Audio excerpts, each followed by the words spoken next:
You okay, Cutie? All right. Perfect. Let's go. Sonny, what we want to do today? So what we're going to do is we are going to go over actually, since we're still waiting for Raphael, maybe what we could do is just have one really quick look over and over step one, just like a quick scan, and then I just want to check with Evan just to see if Luke's step one is looking good, and also since I gave you those materials on the walkthroughs, right, Evan? You have a better idea of how I was placing everything, right? Right. Yeah. So now you can give him like the detailed information, exactly where he needs it, because I know you already know all these concepts. So if you want to put up your step one again, Luke, and then share it with us, and then we'll go over it very quickly, and then we'll go to step 2 and 3. By the way, guys, I'm going to need to drop off in just a moment because I'm going to have a call here at the top of the hour. Okay. Just wanted to let you know. All right. Good to see you guys. Good to see you. I'm here. Hear you. Looking forward to more.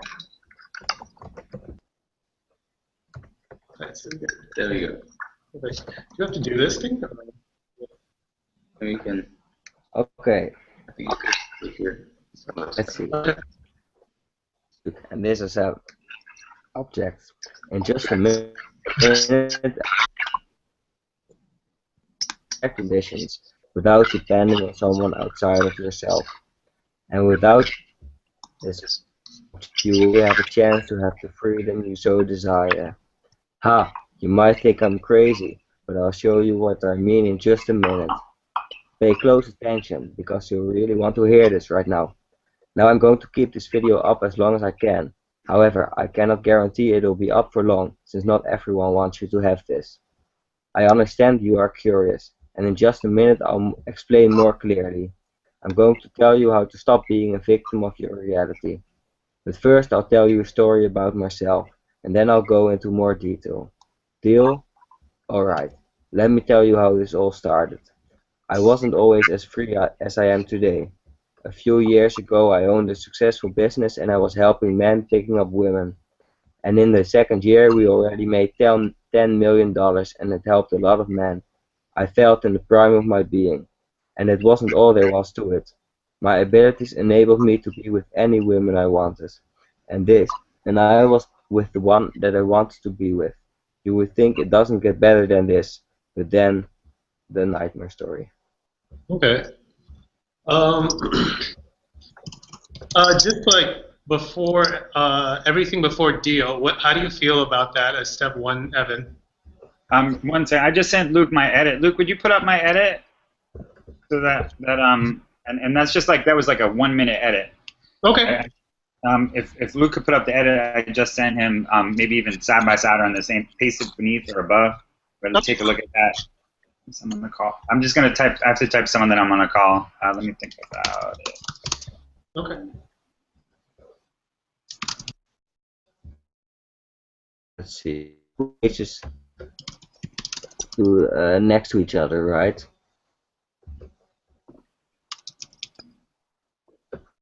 Let me just look at the other one.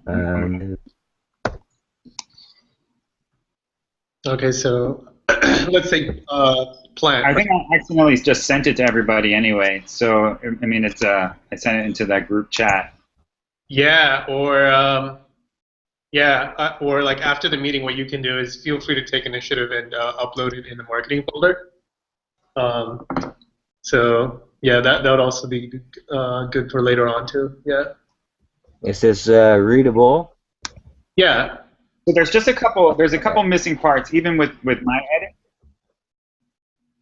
Is it up? Is it like, I am Luke and this is the object? In just a minute, I'll tell you how this object will help you break free from being a slave. I think it's the same. No. I edited that one down a bit. Yeah, it's the one to the right. That's the edit. But no, we can't see that. Maybe you have to reshare your screen or something. I think it's stuck on one frame. All right, Did let's you see. minimize it? Oh, that'd be interesting to see.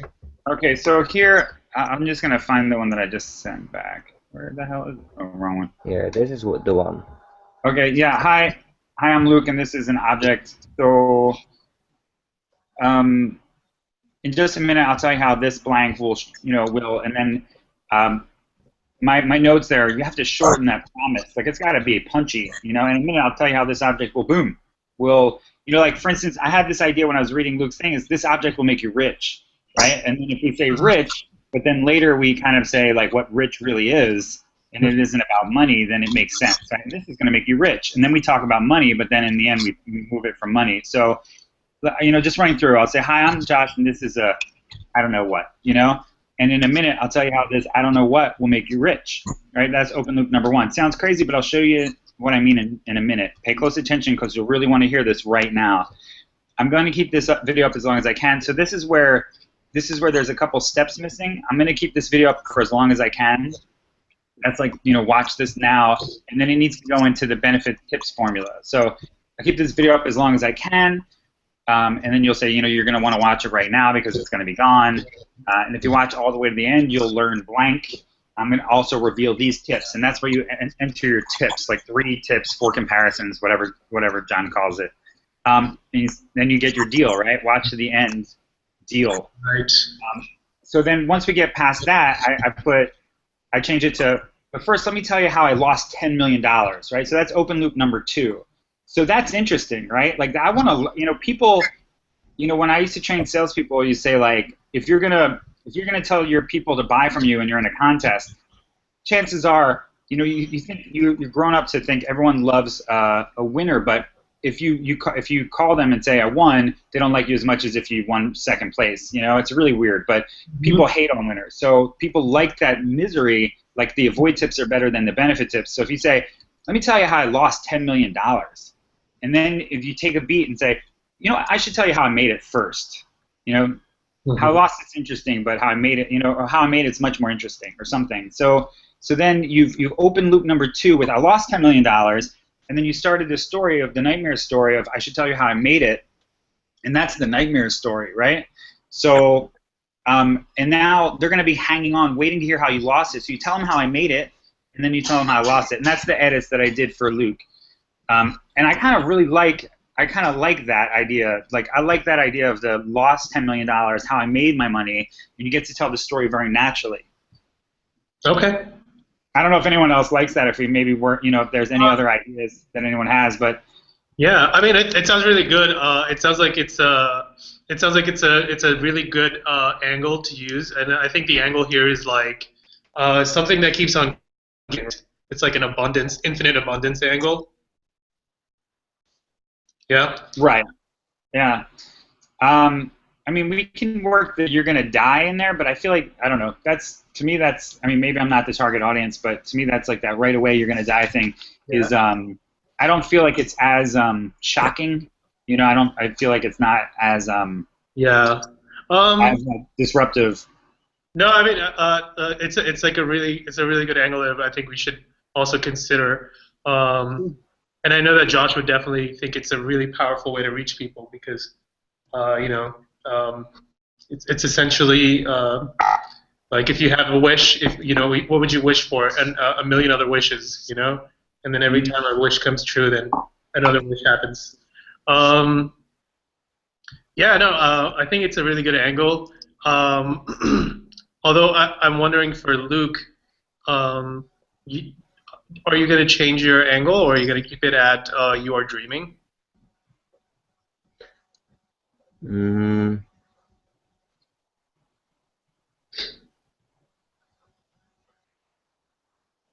I think I can combine them together, because if you make it like I'm how to become rich, and then it doesn't have to be rich. That was just an idea off the top of my head. Yeah. You can make it. You can I make it what. understand, like rich or free or whatever, and then you weave that into the you're dreaming, and then if you become lucid in a dream, then you'll be free or rich or you'll be anything. The biggest strength of that dream angle is that anything is possible in a dream. Oh, I don't think you need to give up the dream angle. It's just what you say in the pattern interrupt doesn't necessarily have to be about a dream. You know what I mean? Like if you say like Yes, you're yes, dreaming, that's what I you say, understand. That's no, what I'm I not. You know? mean with combining them. Yeah. So Because it doesn't have to be in a dream in the beginning. That's true. Because then, if you can get their attention this way and then bring the dream thing later in. Okay, so what we'll do is we'll just work it as it goes along, and Yes. and that sounds good. And so if you feel like changing your angle, I'm just not going to be so super attached to the idea. We're just going to do what fits, right? Yes, although I like the angle, but this is I do. more I about like changing it. this is more about changing the intro, I think, than really the whole angle. Mm-hmm. Yeah. Okay. Um, let's see. Let me see. Is there a way for you, Evan, to send me that your correction in the Google chat? And yeah, then I just did send it to everybody in It there. was sent in the group chat, Yeah. this one. No, yeah, just here. But yeah, like I said, I didn't elaborate on the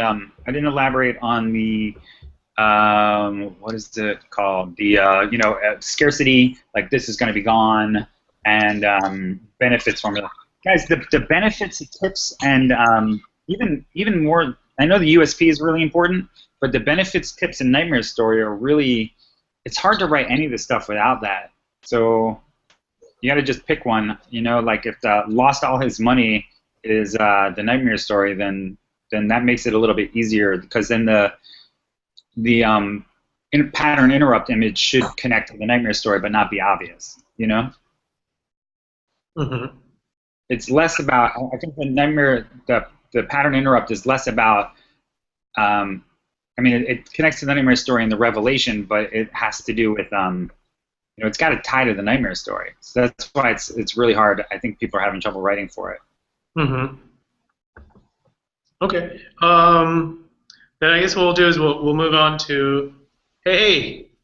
Hello. Yes. Um, Hi, Josh. Hi. For his project, but then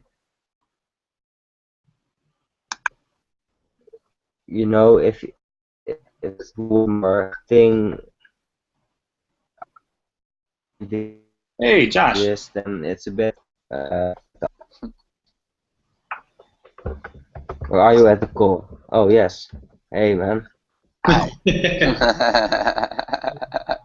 Supplies. Well, my angle for the VSL is you are dreaming. So is that a VSL you want, or? Are you talking to me or are you talking to someone else now? Luke. I'm talking to you. Okay. Here's what I think. When it comes to hooks for the VSL, the more the better, because what we'll do is test these hooks.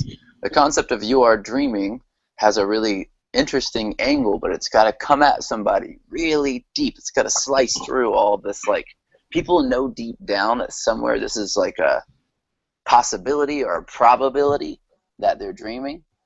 I talked to someone about this yesterday. I was like describing this experience. I was at a hotel bar, funny enough, and I was talking to somebody, and we're talking about a chemical in your brain called called dimethyltryptamine. Has anyone not heard of dimethyltryptamine before? Never heard of it. Jacob, I know you have.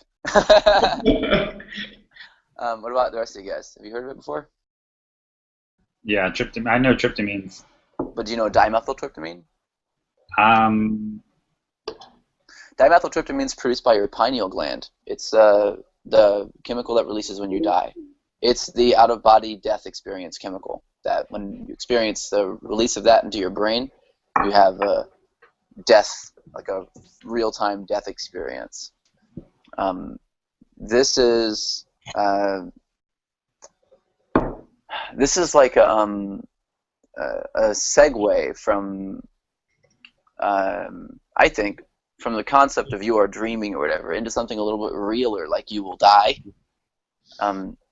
What happens whenever I was talking to them about dimethyltryptamine because it was a conference, it was about women's wellness, and that was happening in the hotel, and there's like everyone's kind of in this mindset. There's lots of like little tinctures and stuff that they sell there, but nothing like this. Nothing obviously dimethyltryptamine related because that's illegal to sell. But we got in a conversation about ayahuasca, and the ayahuasca has dimethyltryptamine in it. That's the ayahuasca. Yeah, the active medicine in ayahuasca is DMT. It's a specific kind of DMT. So if we're going to be talking about dreaming, the thing that came up for me with her in the conversation is that I noticed whenever I tell people that they're dreaming this right now, they have a moment of are you? How do you know? Like, how does this person know that I'm dreaming? That I thought this before? That's what everyone's wondering. But if you bring it to them like it's undeniable, and they will start to think about it. Like, is it really true? And then they'll come to the conclusion that it either is true or they can't prove it's not true. If you bring it. Yeah, they can't prove it's not true. That's the thing, really. Because it's not so much is it true. You can't prove that it is true either. How do you prove that you're dreaming? I mean, there's no way to do that. We're talking about something that Sherlock Holmes and probably many other people had said, which is that when you basically poke holes, I'll give you a paraphrase, something that's a little more relevant. When you poke holes in every other possibility of how it could be, whatever remains, no matter how improbable, must be the case. This is like a concept of like sleuthing or like looking for clues or whatever, or trying to investigating. People are always looking for, oh, this is the most common thing, so that's it, right? It's probably that. But then if you poke holes in that, if there's any holes you can poke in it, whatever's left, and how crazy it might sound, is probably what's going on. So you can investigate that, and that's really what the only way that people are going to accept the dream thing is going to be this way. If you poke holes in every other concept, you have to do something that this guy named Goran in Sweden calls refuting the external world. If you're going to be saying this is all a dream, you have to say, all right, here's how, here's why, and it's got to have that concept in it, Luke, did I lose you? Yeah, I'm back. Okay. You were cutting out like the last minute. I think it might be I'm not sure if it's your connection or not. Can everyone else hear me, or am I cutting out of everyone else? At least my internet. I can hear you. It was my connection. Yeah, it is. Okay, cool. So, cool. So, the dream thing, I think I saw, Luke, was it your VSL that you posted the first slides? Hey, look at you two. Wow.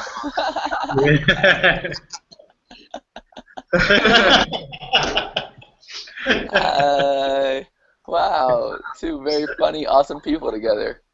Okay, cool. Surprise. Thanks for that. That's a great surprise. It looks like Luke keeps getting dropped. Yeah. But as he comes back, he just got dropped, I think. But we can continue. He'll be back and forth on the call. It looks like he's like having technical difficulties. Yeah. So okay. So, The concept of you are dreaming. I have the Facebook. On Facebook, it looks like Luke posted a bit of some of the slides that he's working on. Yep. And it looks like it's pretty to the book, to the formula, and it's going to have to be like I think that if we're going to go the angle, the benefit of going the angle of this is a dream or you're dreaming right now is that you can punch somebody in the face with this, I mean, it is undeniable. They can't deny that they're dreaming, but they can say that they already understand it. That's the thing. people act like they already know. That's the thing you're going to be combating against. Like this woman at the bar last night that I was talking to, she's like, yeah, yeah. And I'm like, no, I don't think you understand what that means, that you're dreaming this right now. It means that you're the only one here, like in a dream, you know, that there can't be anybody else here except you. In a dream, when you meet somebody, you're not talking to somebody else other than you. You're talking to you and your projection in the dream. And the reason why it's like a dream, and you would say it's like a dream, and a dream is just a metaphor, right? But it's the closest metaphor I have. But the point of saying that this is a dream or like a dream, or that you are dreaming right now, is to show you that the only experience you can ever have is your own subjective experience, your own subjective reality, just like in a dream. No matter what happens in a dream, even if you jump from one perspective to another, even if you become a dinosaur in your dream, then, by the way, I had some crazy dreams last night. Holy crap. Or this morning, really. It was this morning, right before I woke up. I had a dream that I was, one, fighting a war against a bunch of scary, wrinkly people, and then another time I was running as a refugee from a war in Slovakia, running away from Russians who were invading Slovakia. Oddly, I had 2 war dreams this morning. So this concept of dreaming was really present in my mind right now because I'm still feeling what I did in my body whenever I was having that dream.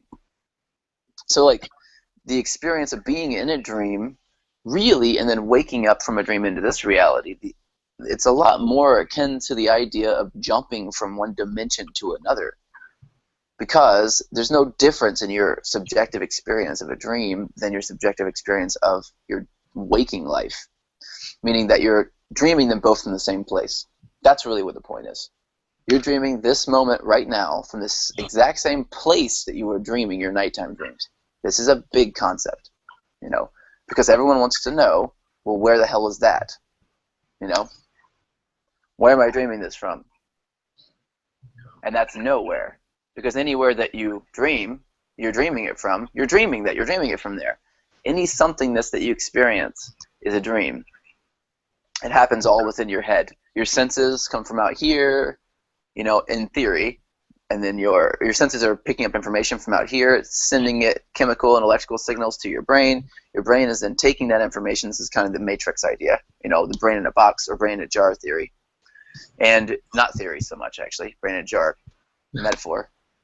And your information comes into your brain. You never actually experience the outside world directly, ever, meaning you cannot experience it ever directly.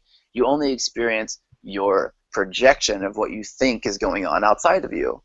That's what your brain does. It takes your senses, it compiles them all together, and then it projects this experience that you're having. It projects it outward, so it looks like you're experiencing it externally. But really, it's all in your head right now. Really, it's actually real, like that right now. So that's the thing, you know. That's the thing that gets people. That is kind of a mind fuck, people think, you know. But that's not really the end of it all, you know. This is just, at this point, you have a big shift between 2 different types of people, or 2 different types of, let's say, experience. There's a saying that goes, in theory, there's no difference between theory and practice, but in practice there is. Mm-hmm. And that means, to me, it means you can theorize about this and you can understand it logically, but until you recompile your life and accept it as truth, it doesn't change anything for you. Meaning that as soon as you start practicing it, you realize, holy crap, this is very different than theory. This means I change everything in my life. That's the implication of you are dreaming, you know. So here's the real thing then. This is the big caveat. Not caveat, but this is the big linchpin of this whole, I think it's the main gear that runs the whole thing. The whole thing. And everything in my book, everything. If you can never prove it exists, then it doesn't. It doesn't. If you can prove it exists, all right, then it does, you know? But if you can never prove it, then it doesn't. It isn't true. That's the truth-false line. If you can prove it, it's truth. The only thing that you can personally verify and prove is that you are experiencing something, that there's something happening. Everything else about it, whether it's real or external, whether it's you know, well, not a dream is just a metaphor, but whether it's like a, okay, so let's see, does this piece of paper exist? Well, how would I know? Really, I would say, okay, I have a sensory experience of this paper. It comes into my brain. I have synchronized sensory experience, just like in a movie, right? Sounds on the screen happen at the same time as the visuals on the screen. Not very complicated technology, you know. This is what's happening here. I'm hearing something. You are too. Seeing something. It may be delayed, but you're seeing it pretty much synchronized. I'm smelling something, so I have that sense as well. I'm touching it too. I have all this sensory data input, and it's all synchronized. Yeah, that's why it feels real. That's what real is, synchronized sensory data. That's all that it is. That's what we're calling real. So, do I experience this directly? No. Can I prove that it exists? No, but I can prove to myself, and not to anybody else, of course, I can prove that I'm experiencing something. It seems to be synchronized, you know, but what is that thing? Is it paper? Not really. It's kind of all of this stuff. All of my synchronized sensory data all at once is what I'm experiencing. It doesn't mean that the flashes on the screen or the objects in the movie are real. It just means that they're synchronized. They're there in some form. Yeah, the movie, you're watching a movie. That's what's happening. You know, in a movie theater, you're sitting in a movie theater, you're watching a movie, you know. Is there a monster in the movie theater coming at you, trying to eat you? No.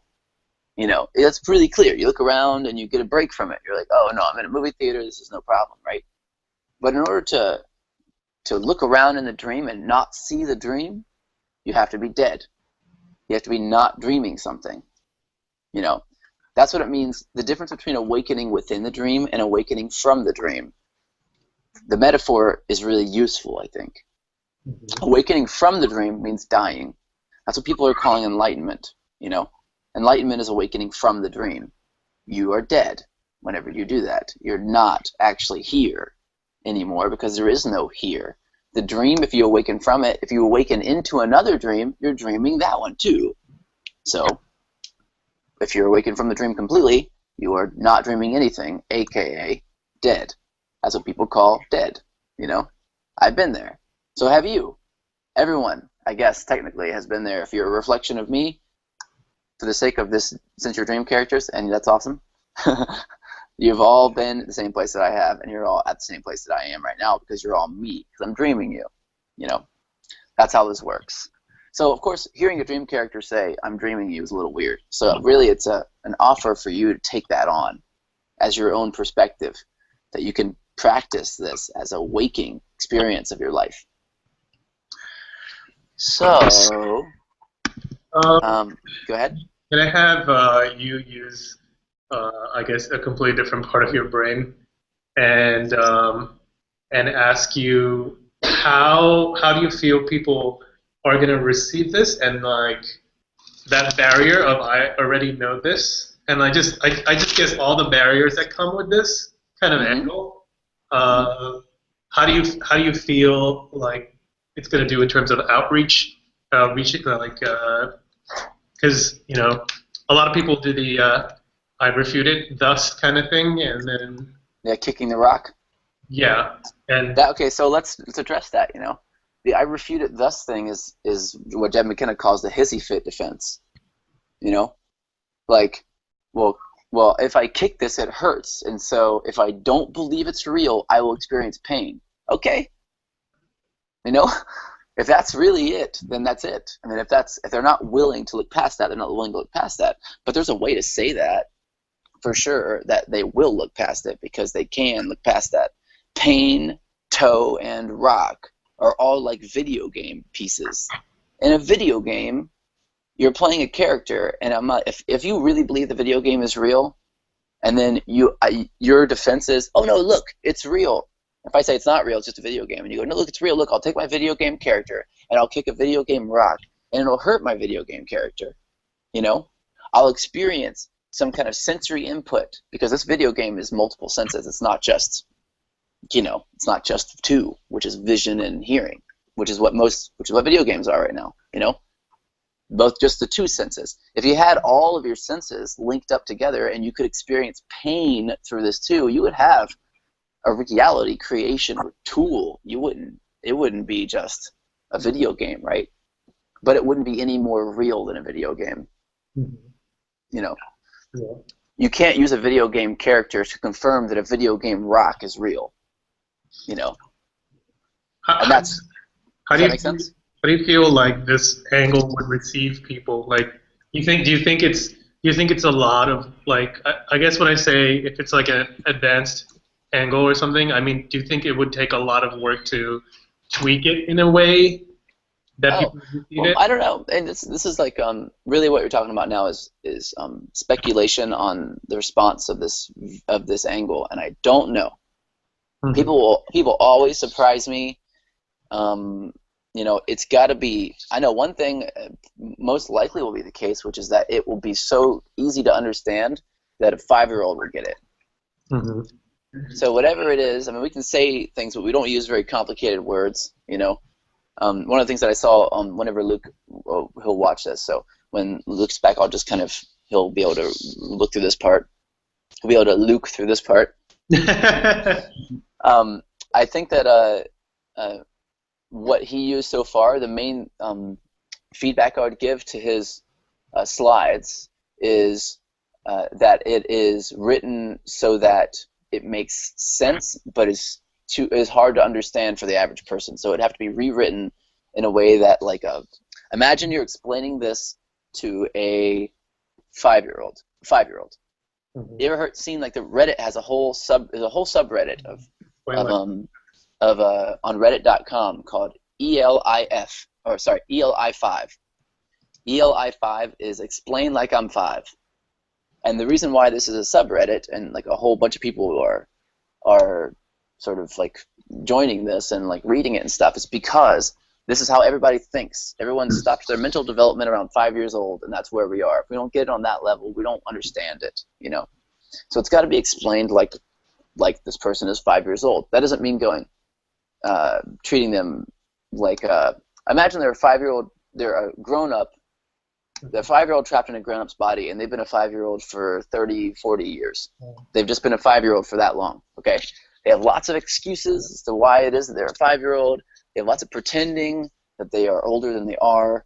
Like, all these egoic concepts are still here for these people, you know?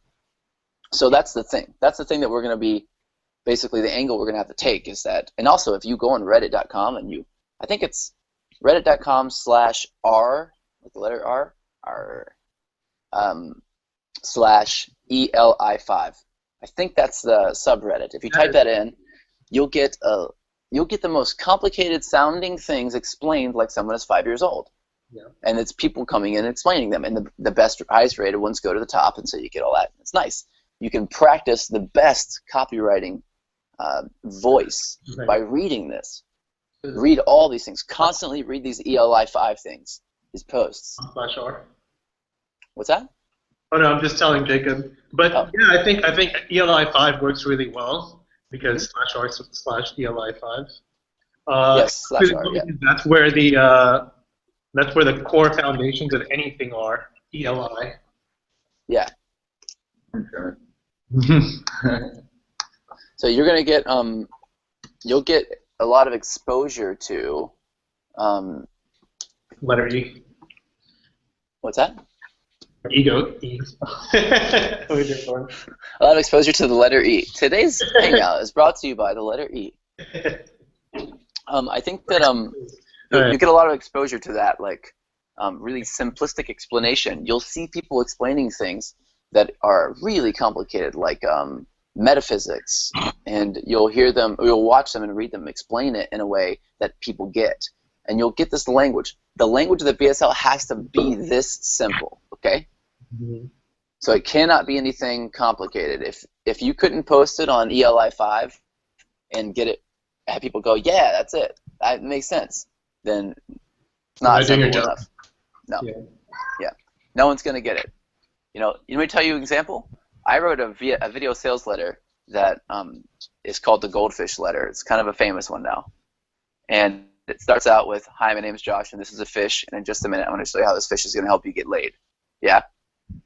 Well, that's not true, really. It's not just any fish that well, the concept was that, these fish, female fish, are looking for a male that is a certain color orange or brightness orange, because it will be an indicator of vitality and strength and health in the male. And if two males are very close to the same color, then all the females swim over and mate with the male that all the other females are mating with. So it's not a matter then of whether or not this guy is healthy or any of that stuff. If they look the same or close enough, the women just all look to see what the other women are doing, and they all go do that too. The females, not the women, right? So that was an illustration that I was trying to make, but actually, the truth is it's guppies only that do this. Female guppies. And whenever I talked to my copywriting mentor, John, at the time, Benson, I told him this story, and I wrote it in, and I was like, this is a guppy. We went over, and he was like, no one knows what a guppy is. And I was like, what? No one knows what a guppy is? He's like, don't people know what a guppy is? It's like, no, they don't know what a guppy is. Just move on. This is a fish. You get really dumbed down, right? This is a fish. Is it true? No, it's not true that fish is. It's not a goldfish. It's even a picture of the wrong fish, on the video. But it's not. I'm not trying to convey this message about fish. I'm trying to convey a metaphor, And in this case, I guess it would be a simile, right? So this is like this. This guppy situation is very much like this female-male situation, So it's not about focusing on that and making sure that that's super accurate. It's about making sure the message is accurate and that the metaphor works, So that's the main thing. That's, as you get into this, the hardest part about writing really good copy is making it simple and being willing to let go of whether or not everything is absolutely accurate. That is fringe. If the fringe stuff, like if I say it's like the pot calling the kettle black, you might be like, well, my kettle's silver. Like, no, you don't get the idea then. The idea is that it's like you calling me something when you are something, right? Exactly. That's the metaphor. You want to get the metaphor. The metaphor has to come across. That's what copywriting is. It's metaphors. That's what it is. And similes, which is a metaphor using like and as. Cool. If I remember from school correctly. Okay. Anywho, do that make sense to y'all? Mm-hmm. Yes. I have one question about copyright. One question only. I'll have another one maybe, but but right now it's a one-part question. But I was thinking of how we have tips, and I was thinking about how you say people kind of think in either like an avoid, an enjoy, and kind of a how-to way of thinking. Do you think it's good to have like an avoid angle, an enjoy angle, and then like a kind of like a lizard angle, lizard brain fear angle, and then like a fun angle, like what we can. You mean as the main angle for the VSL? Yeah, main angles, and then. No, I don't think so. I think that you can add all these elements in. But here's the thing, the avoid angle probably needs to be rewritten as something else, right? Because I don't want to avoid this fear in this VSL. That's not the most joyous expression of this. I'd like to take that and basically break it down to what it's really doing. Avoid this fear is, okay, you believe that if you don't do this thing, something bad will happen. And then I'm saying, hey, okay, cool. No problem. Avoid this fear that you have of something shitty by doing this thing that will make you not have this shitty thing happen, right? But that's like a negative motivator, We don't need that. We don't need to negative motivate, but we can point that out, right? We can say, you think that this will happen if you do this or if you don't do this, right? Whatever those two things are, right? But that's not true at all. And that's what you would need to prove. The avoid angle wouldn't be, hey, avoid acne by also avoiding chocolate, or You know what I mean? Like avoid acne by using this one weird tip. You know, like that's all an advertising angle. You don't need to worry about that. You know, it's not going to be an avoidance thing. So it would be avoid. What was the other one? It said how to avoid, and then I forgot the third one. Like enjoy one. So enjoy, yeah. Enjoy this. And so like I think that probably, you know, I don't think that any of those. You don't need to look at. Here's the idea. I think that you're asking the bigger picture idea. It's as a whole. Do we have the whole VSL or the main hook be one of these three things: avoid, enjoy, or how to? And the answer is no. You don't do that. It's better to be like.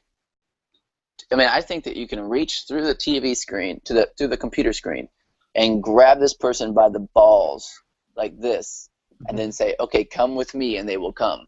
You know, and I think that the way that you grab them by the balls in this way is you say something that they cannot deny that they've been thinking silently to themselves for their whole lives, something that they have not argued off with some other kind of, like, oh well, that's this or that's this. And every little thing you can think of, every incongruence in thought or belief, like any inconsistency in these things, all of those things people have explained away with beliefs. So what you're going to be doing is looking at these things like really hard and going, you have to cut through the belief, you know? You have to point out why the belief is not true, you know? And that takes away their, what would it be? It takes away their safety net that they create. Evan, I think you might have an echo. Yeah, I don't know. Yeah, I think so. I don't know why it's happening. I'm not getting an echo right now. No, we're getting the echo. Yeah. Are you hearing an echo? Let me grab some headphones real quick. Okay, cool. That works. You know what? I might There's this weapon that I heard about that is what they do is they point it at speakers, and what they do is they would play back just to the speaker with a directed microphone everything that they're saying. And it's like they will watch you up there speaking, and they have a satellite thing that has a directed microphone and a directed speaker, and the speaker can like make you hear something and not the person next to you, right? So like they can stand 100 yards away, point the speaker at you, and only you will hear something. They can talk to just you, right?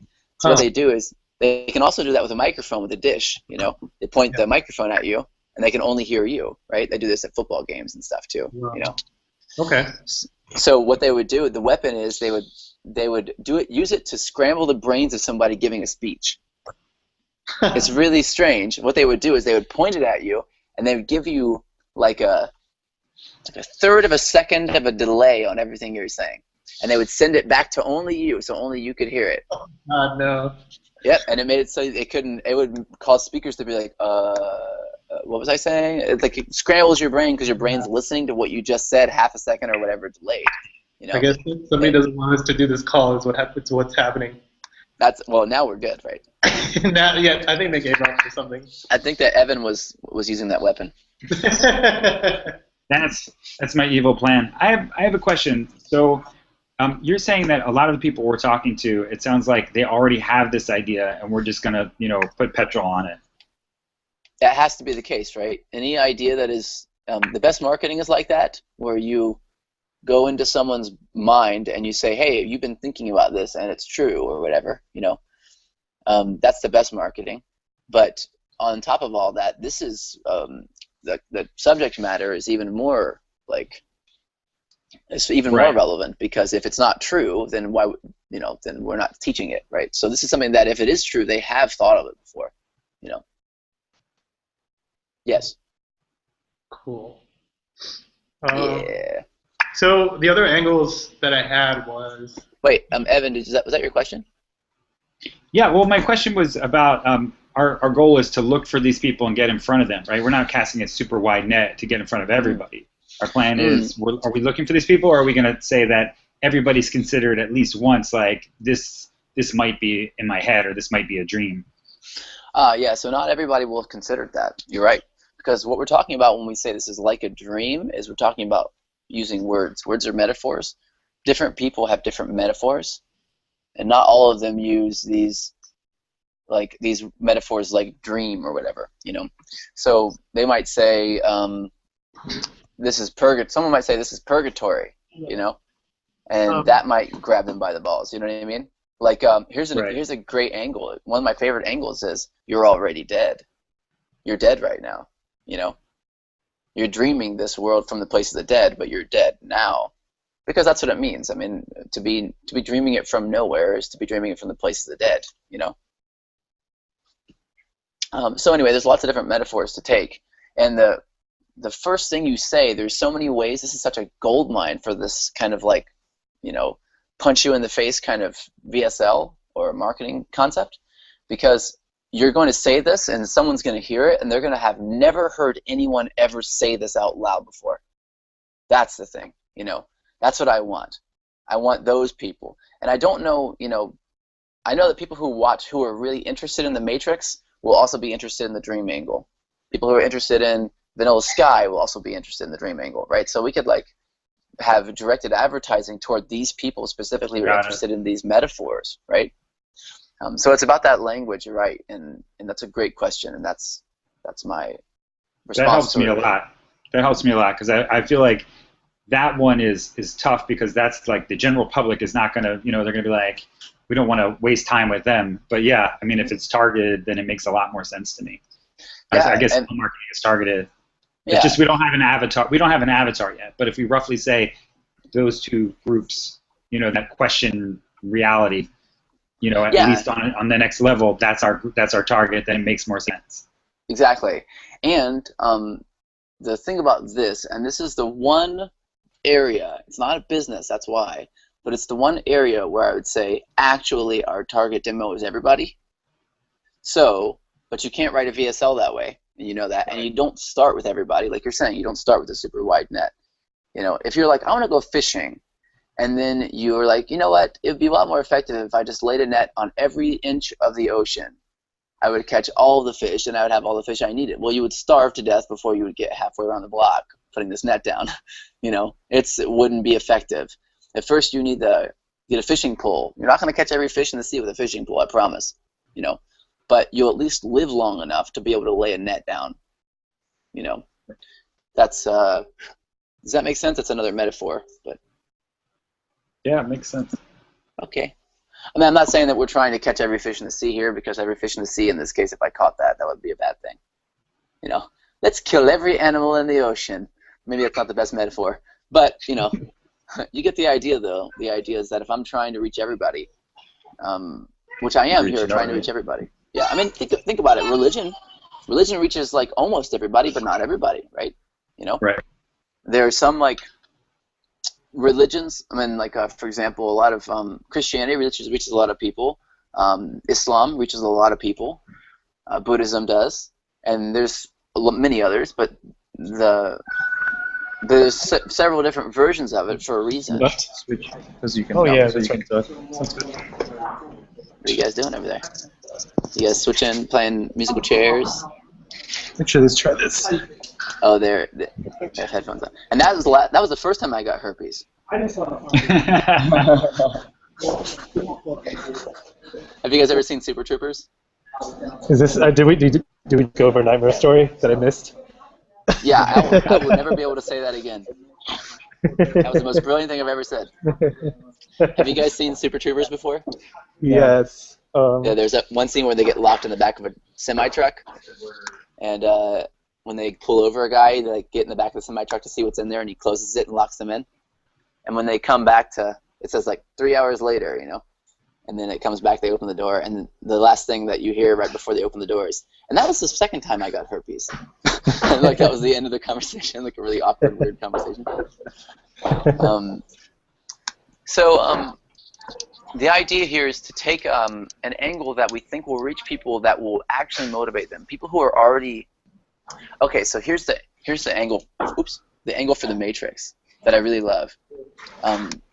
She says, Trinity says to Neo, "You've been wondering a question. This question is on your mind all the time. You're staying up late, looking at it on the computer, searching for the answer to this question. What is the question? Do you know the question? And he says, what is the matrix? You know?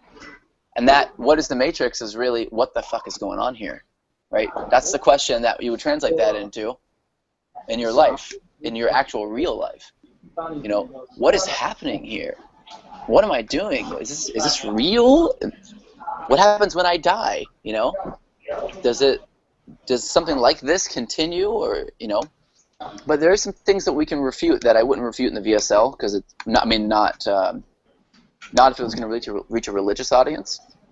But there's something really big in a really big hole in the concept that when you die, you are dead forever. You know, and that is that forever, or eternity, has no beginning and no end. That means that whatever is eternal is happening right now, in this moment, right now, here. There is no eternity outside of this moment. Outside, there's an experience of not being someplace, meaning that there's like an experience you can have of being nowhere, basically, but still you exist there.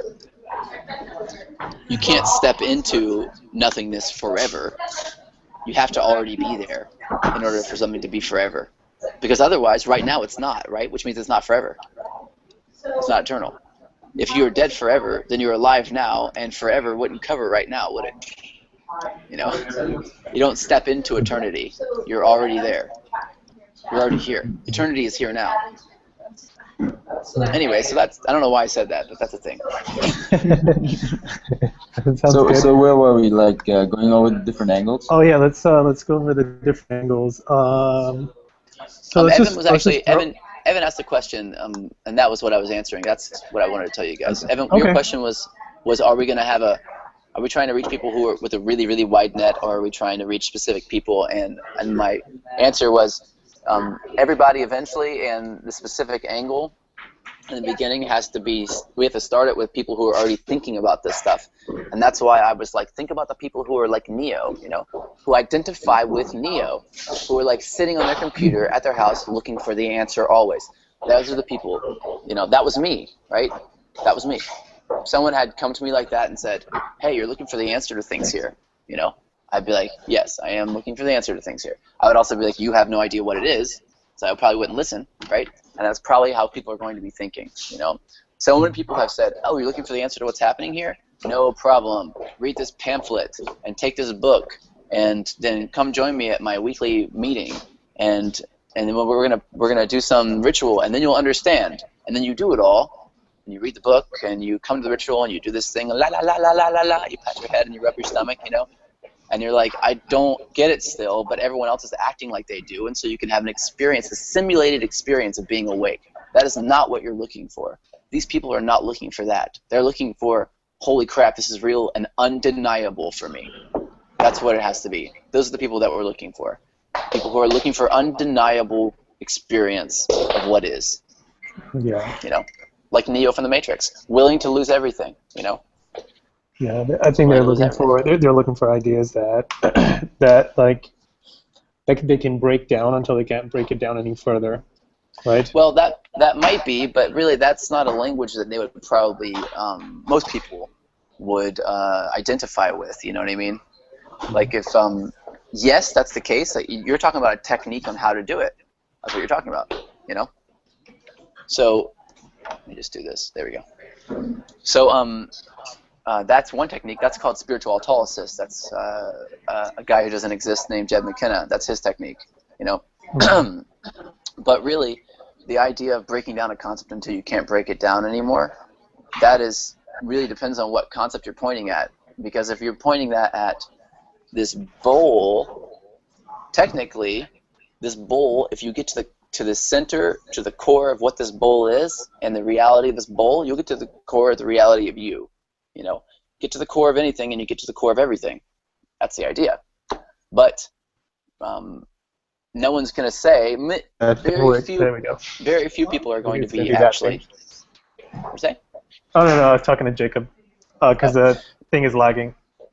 Okay, the very few people are going to be resonating with this. Hey, you've been wondering what's the deal with this bowl. right? That's not really going to be resonating with people. Most people don't start with, they start with different things that they're refuting. What we want to find is what is everybody refuting all the time, you know? I got one. I'm looking at you right now, Sonny. Are you in there? Are you in there?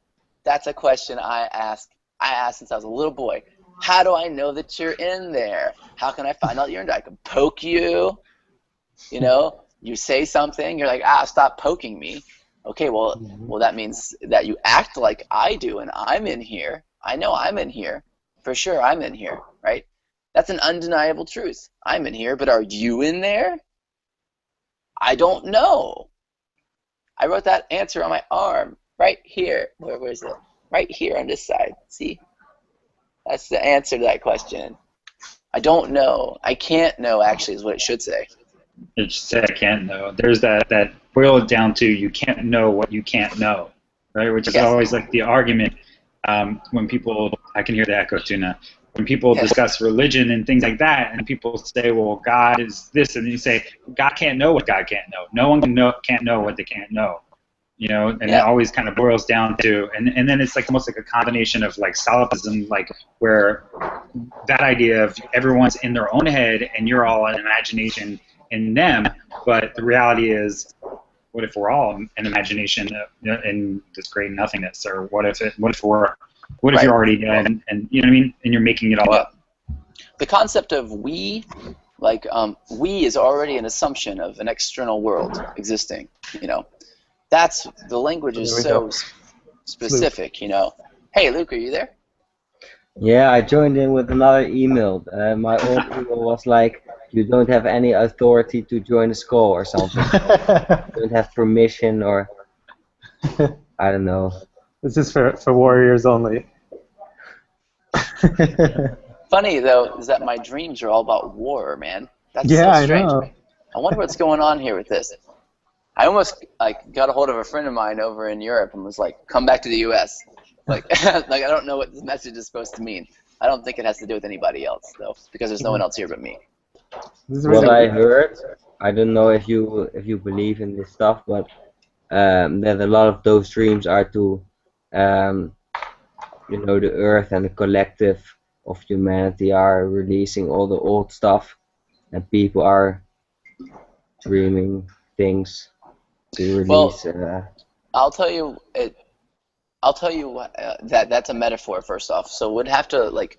This is the thing about language. Language talking about this is that collective consciousness is a metaphor. All words are metaphor, but what do you mean by collective consciousness? Because it can't be that there's anybody else here but you. So then why don't you just say me? You know? Why don't you just say my dreams? Well, the reason why people say collective consciousness is because it's less responsibility for me to say, oh, it's a collective consciousness thing. Everybody else is doing the same thing, so I don't feel alone. But I don't think that we need to use those metaphors anymore, you know? I think that I can say, all right, if I'm dreaming, then the collective consciousness is also just me, you know? And I can probably just say me, and that's what I'm doing.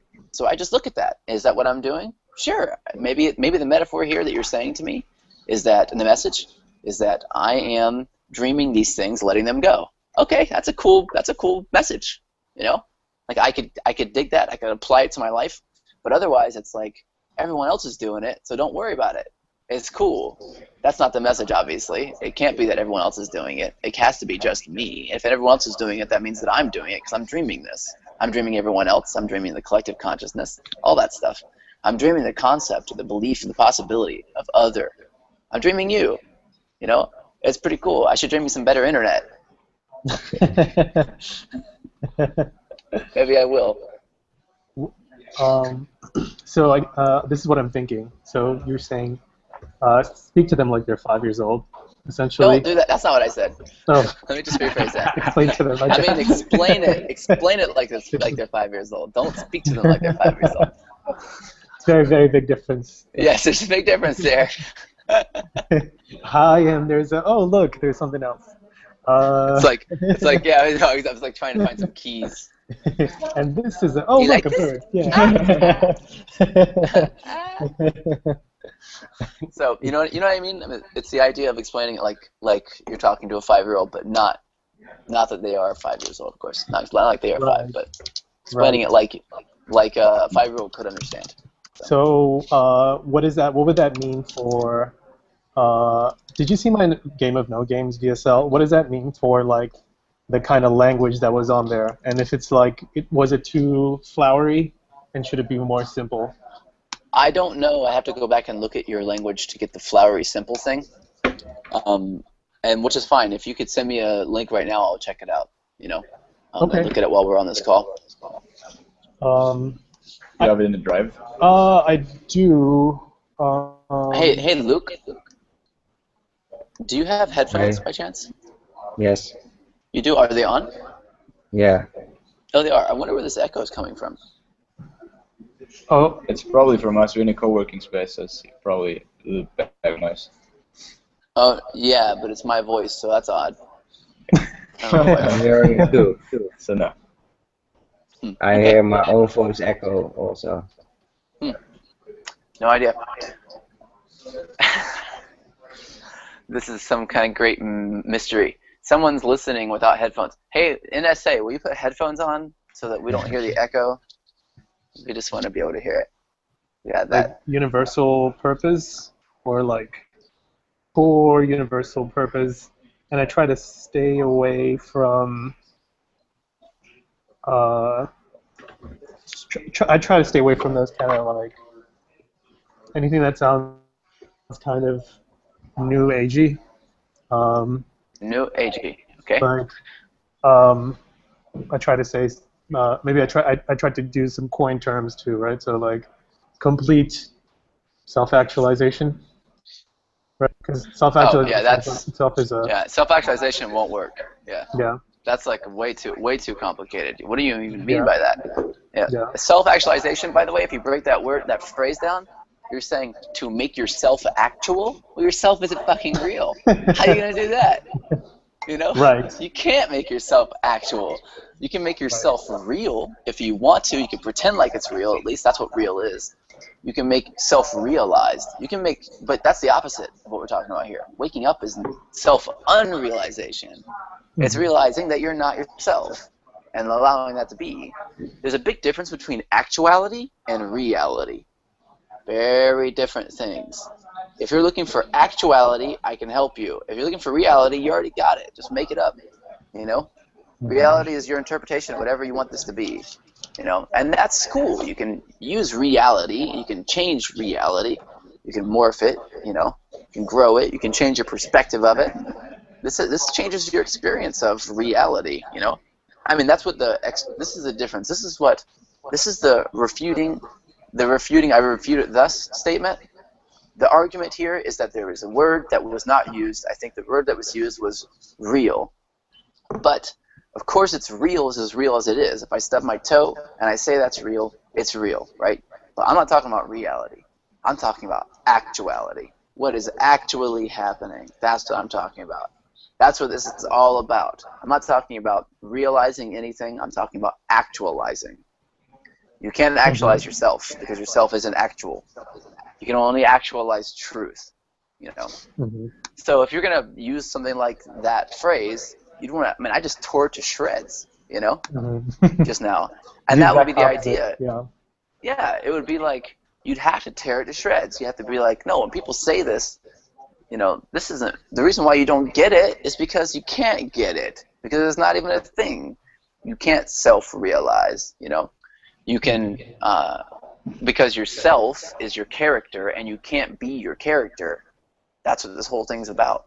You're not Sonny. You know what I mean? I mean, everyone else on this call is like, yeah, I know that. Why is that a big deal? But you, Sonny, are not Sonny either. You can't be. You can never be Sonny. No matter how hard you try, just give up. Give up on trying to be Sonny. Evan, give up on trying to be Evan. Luke, give up on trying to be Luke. Jacob, you can still be Jacob. It's fine. But everyone else, stop. No, I'm just kidding. I had to stop pretending like I was Josh Pellissier, and that meant I had to go against something that I told millions of people that I was. Millions of people. You guys haven't done that yet. You haven't had millions of people think that you are your character. I promise. It's a different game when a million people think that you're your character. It's a very different game when you're trying to let it go. Lots of people don't like I didn't like that I was saying that I'm not Josh Pelletier. They didn't get it because they just for the first time in their lives found a character they thought they could model that would set them free, you know. And I'm saying that I'm not that. Yeah, I'm not that character. Man, that was a big deal for people, you know. Yeah.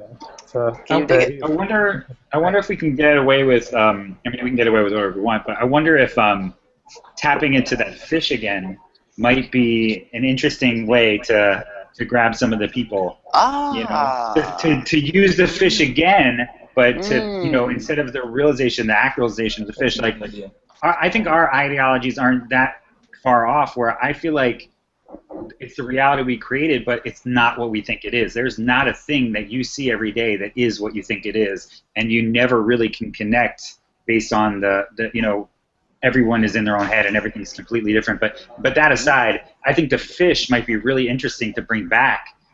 You know, with this whole new got it wrong the first time, but I got it right this time. It might be like a really cool Yeah, I mean that's pretty funny. I was thinking about the part I couldn't say is I got it right this time. right. No. But you know what I'm saying? Like this is a fish. Yeah, but imagine this. Imagine starting out a video with my voice going, "Hi, my name is Josh, and this is not a fish." Yeah, that's good. I like that. And this is not a fish. I'm telling you what this not is. And it may sound crazy, but in a minute it'll make a lot of sense. So stick around, to the end because I'm also going to reveal. Right? So this is not a fish.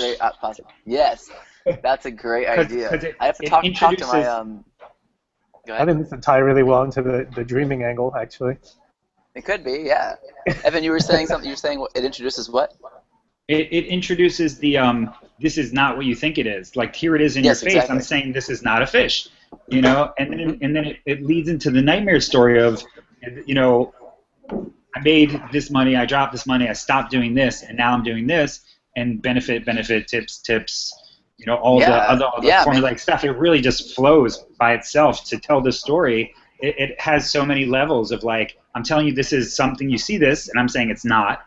So that kind of opens that loop on a whole nother level, and then it also lets you feed into the story naturally. That's a great angle. There's one thing I would have to do, which is make sure that my other company that I just sold my company, by the way, right? The dating company. So I have to make sure that they're using a new angle before I do this, because then I can piggyback off the old angle. But they would be upset if I piggybacked off of it and they were still running, "Hi, my name's Josh, and this is a fish." You know what I mean? Right. But what I would say, I mean, they might, but they might not, But that would be great because it's my voice, so it's going to sound exactly the same. No one can do my voice. I'm the only person who could do this and make it and have this angle work. So I could be like, "This is not a fish," because really, I mean, I wouldn't say this right front, but this is a dream. Hi, my name's Josh. Push that down a bit. But yeah. This is a dream, and you're dreaming right now. And I could actually have it be like exactly the same in the beginning, and it could be like it could change. Blurry or something. Yeah, it could get like really dramatic, Like it could go. Here's what it could do. It could be negative. Like it could be the image of the goldfish exactly the same, and then reverse image. You're dreaming right now. Can you wake up from this dream? No. You can't. You can only wake up within this dream. And in just a minute, I'm going to show you how to do that. How to lucid dream in the waking state, How to get anything you want, but really importantly, more importantly, to see what's actually going on, to lift back the curtain and to see what is actually happening here, Because you're going to die. And that's really the thing. You're going to die, and that's why you need to figure this shit out. I was talking to someone last night, and he kept looping, like I'd say something and he would go, "Yeah, because blah, blah, blah, blah, blah, blah, blah," and he would start like saying stories about it and stuff. And he kept doing that until eventually I said, "You know what the real deal is? The reason why you have to figure this out, that you're going to figure it out, is because you, in a moment just like this, in real time where you're sure that whatever you're experiencing is absolutely real to you, you're going to be dying in real time. Dying. You'll be watching everything that you've ever known about humanity, your life, your childhood, all of your friends, everyone you've ever loved, every goal or dream you've ever had, you will watch it as it goes away forever. Forever. And this will happen to you, I promise. It will happen. There's nothing you can do to escape this. You will die. And even the most cowardly man in the universe that has ever lived is brave enough to die. Maybe we should add the echo. It's pretty dramatic with the echo. Echo. You're gonna die. And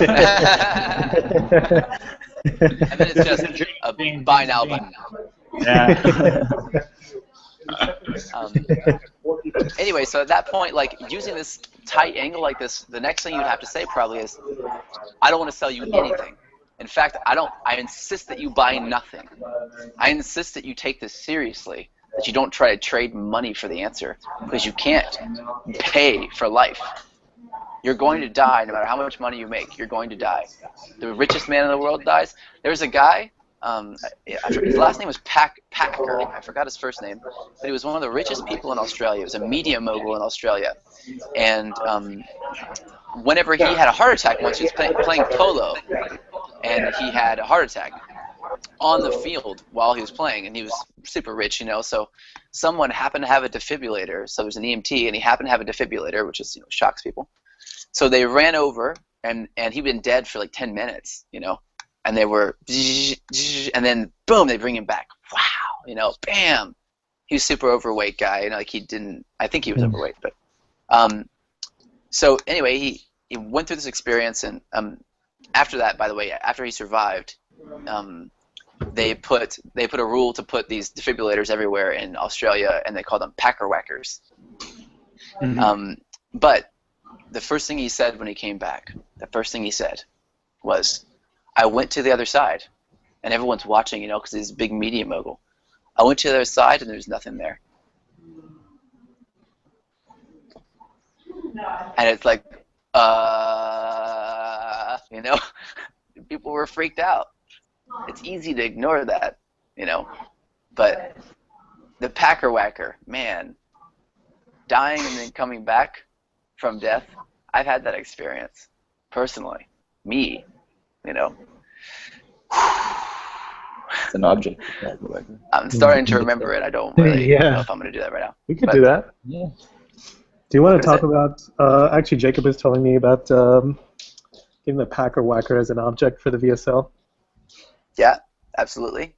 But the deal is, if you're going to use it, you want to use it as in, like, from the angle I just took it, which is that you're going to die. You know, there's nothing you can do. This guy Packer was the richest guy in Australia, and he had a heart attack on the field, you know, and he died on the field. And whenever you come back, why do you think that when people who are rich and they have a heart attack or something, they come back, they all of a sudden want to run charities and shit? You know, why do they give up everything and then like, no, this isn't what it's all about? Why do you think that I left my $10 million a year business? Why didn't I just stick around and play the game? You know, because I died, man. When you die and you come back, you're grateful as fuck. You know, for experiencing anything at all ever, you're grateful. I'm gonna die again, and so will you. You're gonna die, for sure.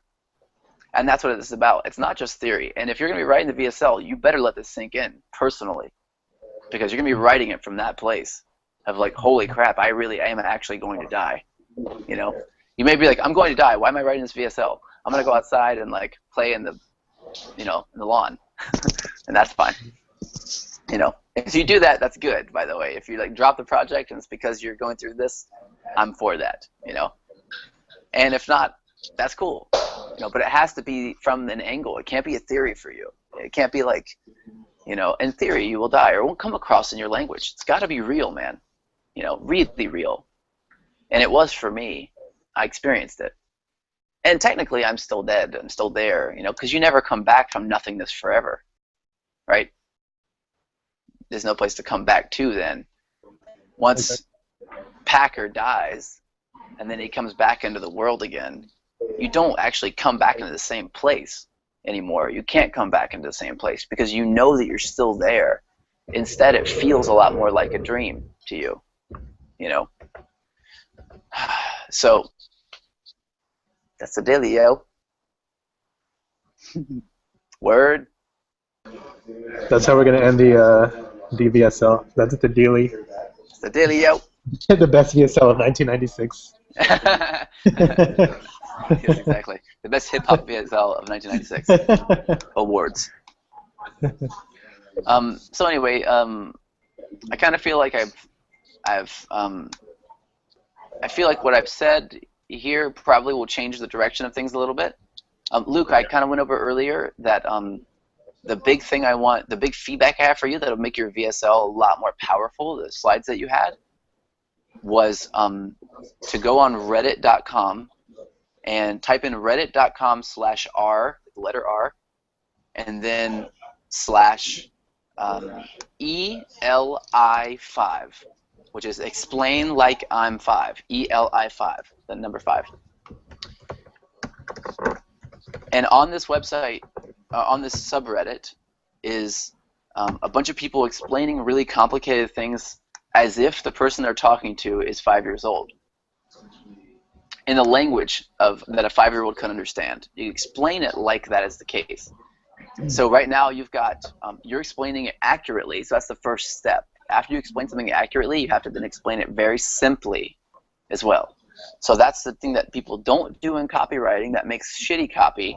It's an accurate copy, but it doesn't work because people don't think at that hyper-intelligent level, you know, of like processing all these big words. And even like Sonny was saying, true self-actualization or self-realization, right? Self-realization wouldn't work. It's too complicated. And not only that, but it's not even what we're doing. Self-realization is realizing that yourself exists, making yourself real, but yourself isn't real. That's the whole point. Yourself is not real. That's the actual. Self-actualization would mean to make yourself, to say that yourself is actually, as in it is the truth, but yourself isn't the truth. You are, and you're bigger than yourself. That's why the word yourself is possessive. Yourself, it's saying that you own a self. That means you're the one who owns it. You're not the one who is it. You know, like your costume. You understand? You're not the costume. You're saying you're the one who owns the costume, right? Yourself is the one driving the car. Exactly. You're the one But in there.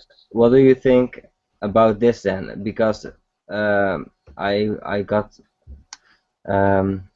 ever watched the show so furiously that at one point you started identifying with the character in it, but then you realized it was all a show and relaxed, remembering you are the one watching. What if I taught you freedom and relaxation like that was a possible state of being in your life? Hell, I even dare to say it's a state life is supposed to be experienced in, no longer having to agree to the terms and conditions while living in the land of the free. Mm-hmm. Okay, so let me see.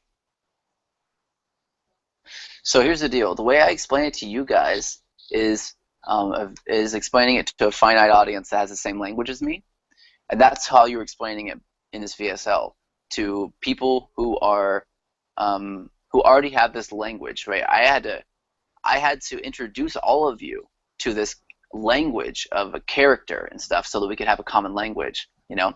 So you won't be able to do that in a VSL. So what you want to do is use language that they already have, right? Like, for example, hi, my name is Luke, but that's not who I am, actually, you know? In fact, I can never be Luke. Luke is kind of a character that I play, but it's my name. It's just not who I am, just like you're not your name or character that you play, you know?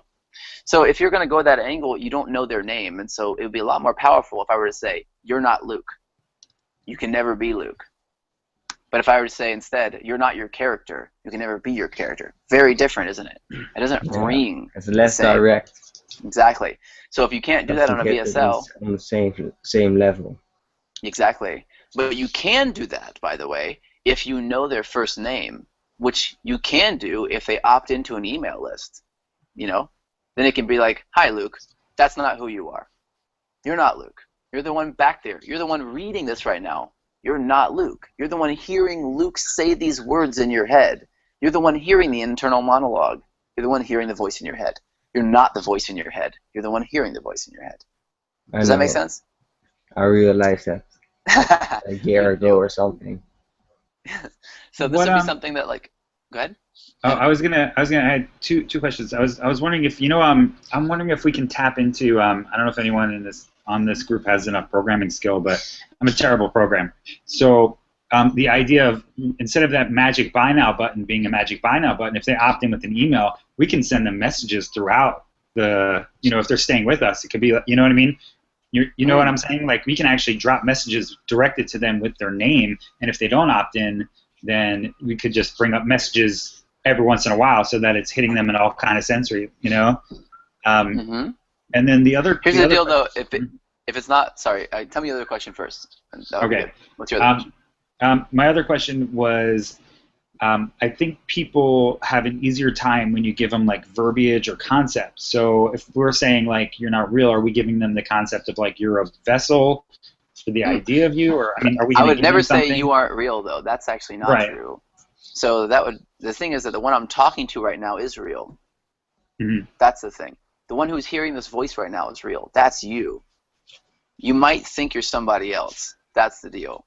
You have a wicked case of mistaken identity. You've got amnesia for the one thing that's like the nose on your face. But you know what? Looking right now at the screen, you don't see your nose, do you? Unless you're looking at your own image.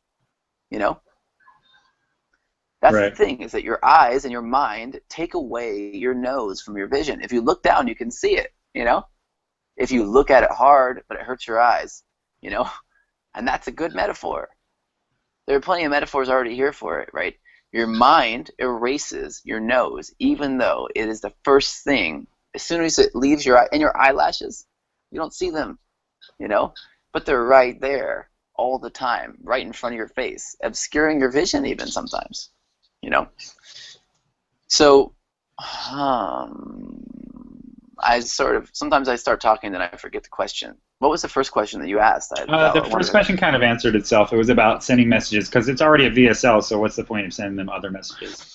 Yeah, well, here's the deal, though. If they do opt in with their name, here's what we're doing. We're giving away a free book, yeah? Right. I'm giving my book away for free. It's my new book, and I'm writing it like this, and I'm giving it away for free. So do they want to put their email in? Probably they'd want to, but they don't have to, But here's what I did. I put on the VSL page for Dow Badass, I put an email box above the buy now button, and I don't know, 40% of the people who saw that email box put their email in, but it was totally not necessary. They could have just clicked buy, and then the other 60% did click buy, and they didn't put their email in. So if they put their email or their name in or any of that stuff, then you can deliver them messages.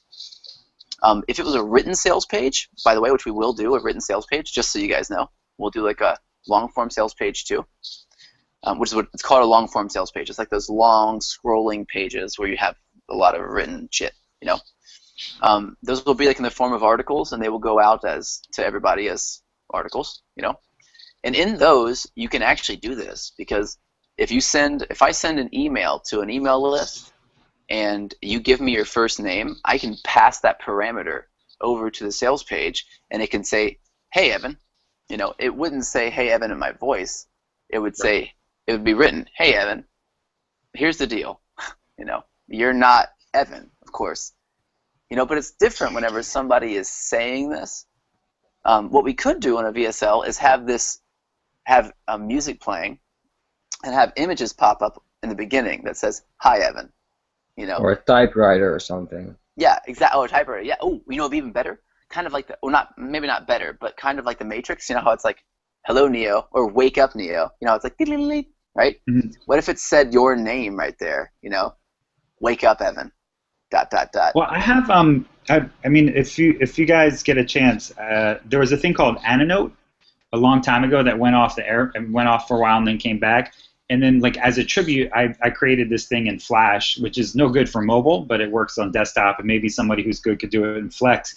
But if you put someone's name in, and it's very easy, if somebody punches their name in, you can actually personalize a VSL to them, but it takes much longer to build because it's in Flash. So, I have that already. Like if you put josh.yourmighty.info, because .com was taken, and it was just like a fun project for me. It'll go through the process, and then it'll pull your name into the presentation. So it actually is incredibly personalized. You know, and there's probably a way to do it in Flex that'll make it mobile friendly. It's also probably a way to do it so that anybody who clicks on it on Facebook, any of your friends that click on it, it grabs their first name from Facebook, and then automatically puts it in. You know, because the idea is like you punch in you can do a page before that punches in your name, and then a snippet of code that would take it and put it into the next one. Or you could share the link. Yeah, so I had this once. I was going to do this. I'll tell you, my idea originally was to have a splash. It's called a splash page, where you land, and then it's like really quickly. A splash page that had, it was going to be like, put in the name of the woman that the woman you've always wanted. Because in a minute I'm going to show you how to get her. You know, this woman's going to be yours. Later it brings up as a pain point of saying, like, you know, get Julie, you know, or whatever her name is. Exactly. Right, but I never could say it out loud, but it could be on the next page that says this, right? I also thought it might be cool to record a bunch of common names and then have a default, you know, like Julie or whatever, right? Well, yeah, I mean, that's kind of what we do is we just defaulted to a blank. So it's like, you know, you can make it her or him, but it's a lot of work to put together a Flash video like that, and we're talking like that was a 30-second video. Yeah. So it would be HTML5. It wouldn't be Flash. Right. Because Flash wouldn't work. It would just be too complicated. But HTML5 would, though. You know. Yeah. So that is that's what I have going on with yourmighty.info. Like if you put you know Luke Josh or whatever .yourmighty.info, you can see what I'm talking about. But yeah, I mean, we could, you know, I mean, not now, but yourmighty.info. So put josh.yourmighty.info. So like a wildcard subdomain. Cool. I'll see what happens whenever it pops up here. I hear the music. Yeah. That's the music. There it is. Yeah, I'm gonna mute the music though, so that you guys can hear that. Oh wow, cool. So the whole screen is black. I dig this. I dig this style. Let's see what it looks like. Joshua, this person is you. Uh-oh. It's the opposite of what I'm saying. No, I know. But I mean, that was a tribute to the people that did that first. They actually brought it back. They've got it's called Ananote. So when that went off the air, I built that like 5 years ago. But now they brought it back. I think he got sued for using Mighty Mouse in his. Mighty Mouse? Evan, can you post those links on the Hangouts chat? I'll just put it right here. Jacob. And you know the name. You are. Cool. I like this idea. So here's the deal with this stuff, with these ideas. When we're getting up to more specific stuff like this, once we get a VSL going, we can test an idea like this against the control using split testing to see which one converts better, and we'll use that one, whichever one it is. I've done stuff that's like really the coolest shit I've ever seen in my life, and then I get it on here and it drops conversions by 50%. You know, for whatever reason. So whatever it is, we'd have to find out. But yes, this is really cool. I like it. And there's a way to do something like this, and I've had it on my mind too. So it's a good idea. Yeah, definitely down the road when you know it works. Just like anything else, right? Switch it to totally. hand drawing, you know. It's cool that you have this, though, that you knew about this. That's really awesome. Yep. Huh. Right on. Do this. So guys, I'm getting really hungry. So I think I'm probably going to eat soon. I'd like to, if you guys can continue chatting, I was just going to go out and do that. But is there any, I'd like to kind of get any kind of other direction. I know we went over a lot of stuff today, and there's, I'm glad, I think this video is automatically recorded, yeah? Yes. I think it is. Yes. It is? Yes, it is. Okay. So this could be something that maybe could be edited and then pieces of me talking, like how I explain some of these pieces, could be released actually, because I think that not because it's not necessarily about the video only, right? We're talking about a lot of stuff in this hangout. Gotcha. I'll look into it. Okay, cool. So how can are there any other questions that I can answer right before I go here and get some food? Nightmare story. I mean, maybe you could just send it out on a document, but nightmare story and benefits and tips. You know, I went over my nightmare USP. story last night for the first time probably ever, fully. It's intense, really intense story. I'll have to record myself talking about it or something to get it to you. It has to do with Okay, I'll just give them to. way. Hey, Jacob, can you mute your mic for a minute? Discount code. Yep. Which will give them a Thank second. you. Okay. Anyway, it's about basically why I had to let everything go in the first place. That's a nightmare story, like a real one, you know. So probably that I'd have to tell that story, let you kind of listen to it and, you know, add it in and tweak it and make it sound right and everything. But I've never told the full thing before, except last night was really the first time I told it,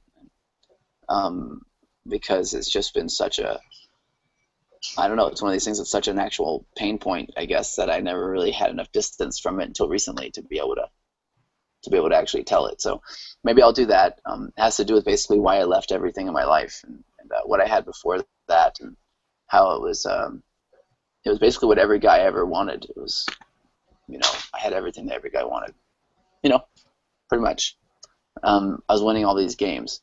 So why did I leave? That's the nightmare story. And then the benefits, the other one, there really is no benefit to doing this, you know, but you can have a benefit to reading the book. That's different, right? Okay. I can give benefits for reading the book about this, you know. You can find out, hey, there's two major benefits. One is that your mind inside your head, your internal monologue, has a language to combat the stupid shit that it says, you know. You can have arguments in your head, right? They're both sides of an argument in your head are both you, clearly, right? Because it's in your head. It's not anywhere else.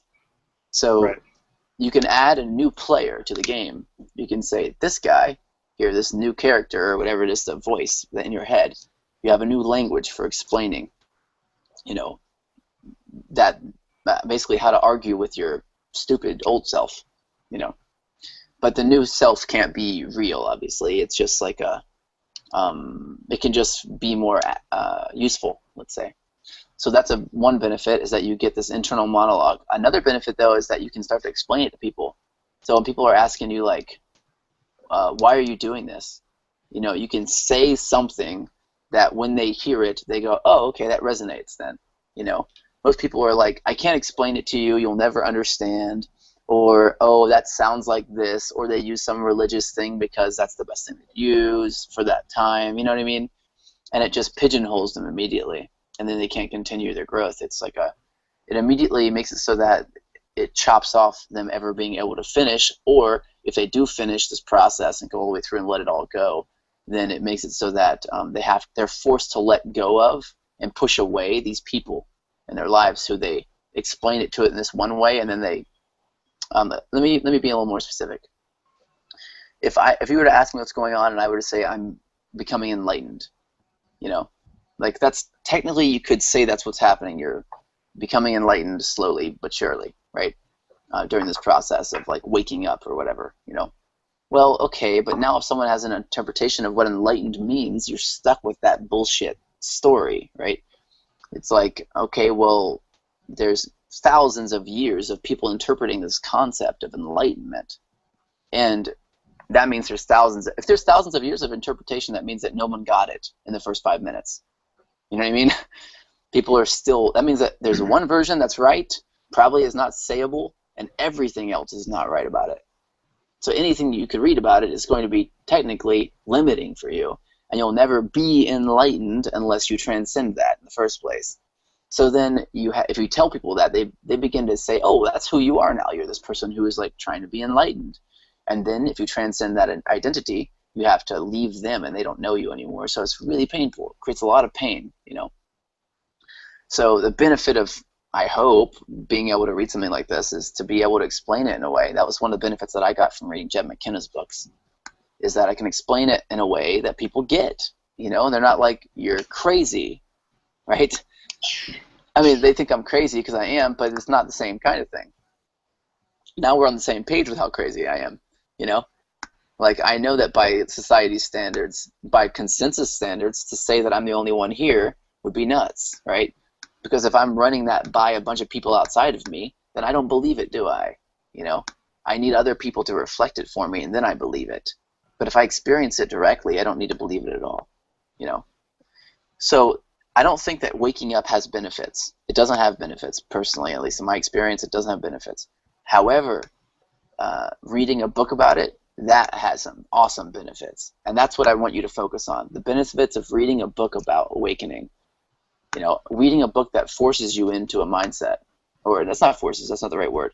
Reading a book that gives you an opportunity, really, to have things explained to you in a way that you can explain to other people and they will get, you know. So that's one major thing, is that people start to go down this path naturally at around 18, 19, or 17 or something. It's usually a little bit younger than that, actually, but I was around 19, late bloomer maybe. And the reason why I couldn't do it then is because I was all alone if I did it. You know, no one was going to understand, no one cared. People thought I was nuts and they just wrote me off. No one understood me, and I was very lonely, you know. And I didn't feel like I was helping anybody either. I had this really strong desire to help people. Like, I was studying Zen and practicing Zen at the time, and I had, I don't know, a lot of stuff had started shifting for me. So, but I was working at a gas station, and I had never gotten lost like all the people who I was talking to, you know. I didn't understand their pain. The next 10 years of my life were about really understanding these people's pain, like getting into the pain of making money or playing those games, you know, making money in relationships, trying to understand women and attraction or value and all that crap, you know, psychology. This was the pain that I solved. This was the muck and the mire that everyone was drowning in. And I wasn't drowning in it. And because I wasn't drowning in it, I couldn't say, hey, I know what it's like to be drowning in the muck and the mire of this crap. You know, all these beliefs, all these things that I think are true that aren't, all these games that I think I need to win that I can't win, that I don't see anyone else actually winning, that I see people playing, and some people are trading a very large piece of what I'm not willing to trade, of my own happiness. I see them trading that, and they seem fine with it, but I'm just not fine with that, you know? I was like that, but I had to go in and get lost more fully, really, in order to be able to explain this to anybody afterwards. And that's what I did. Did I really need to? No. Like, can someone else do it without getting lost as I was? Yes, of course. But I was called to get lost. That lost. So I went back in 13 years ago. But that's whenever I got all these tattoos. You know, it's when I got the Call Me Ishmael tattoo, which is about awakening. I got this one that says yes. Like, I got all these messages I wrote on my arm to remind me. So that, and these are 13 years old, these tattoos. I got them because of this. I got them because I wanted a reminder. If you guys want to see something really entertaining, you can go to my old live journal. Let me just see if I can find the URL for you. Live journal. Oh, there it is. Oh.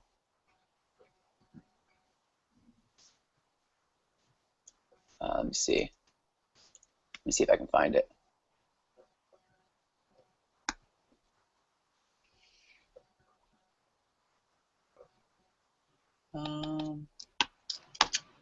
Maybe it's up here already.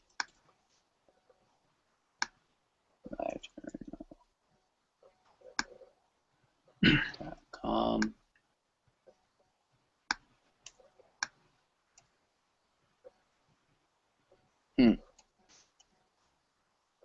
Let me see if I can remember the name. The URL is a little fuzzy. Let me go to my Gmail.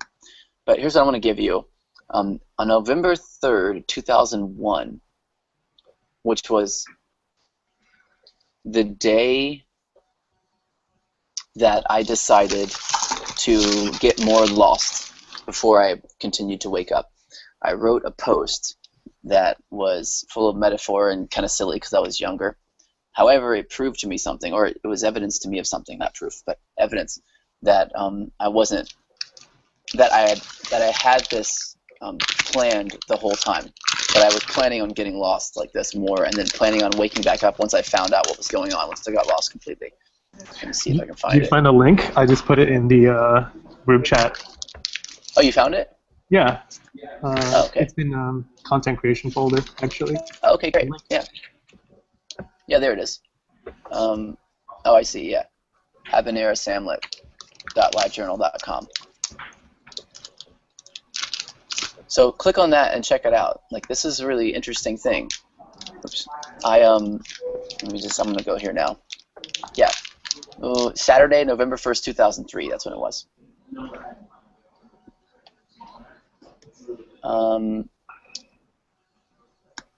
Yes, this was my, like, and before this you can see all sorts of stuff. On the Existence of God was the post before that, and that was me saying that I didn't think there was a God, you know. This is me questioning everything in my life.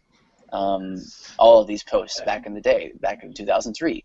And this is whenever I got all these tattoos. I got these tattoos whenever I left because I didn't want to ever actually be lost. Not fully. I wanted to always remember. Like, I didn't want to be able to run away from it ever again. So anyway, it's pretty interesting stuff. I mean, the content isn't necessarily interesting, but the idea that I was there writing this, that I was planning on this the whole time, that was big for me, you know. Anyway, you can check it out and see. It might reveal something to you. I don't know, but I have check it out. I have a question about the angles.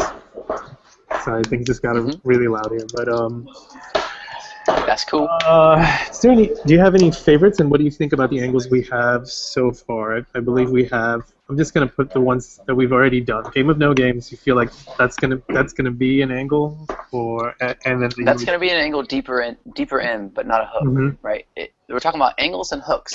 Angle is what the VSL is. The meat of the VSL is about. The hook is a little different. The hook is what's in the very beginning, that like a piece of the angle, right? That just gets their attention, that makes them want to, you know, whatever, makes them want to continue, you know? Okay.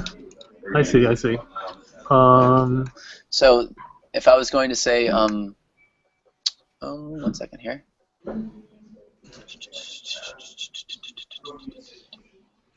Just one moment.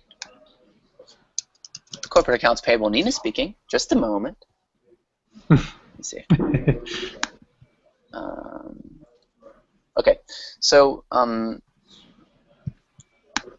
don't know, but this, like, hi, my name is Josh, and this is not a fish thing, Evan. I think that's a great idea.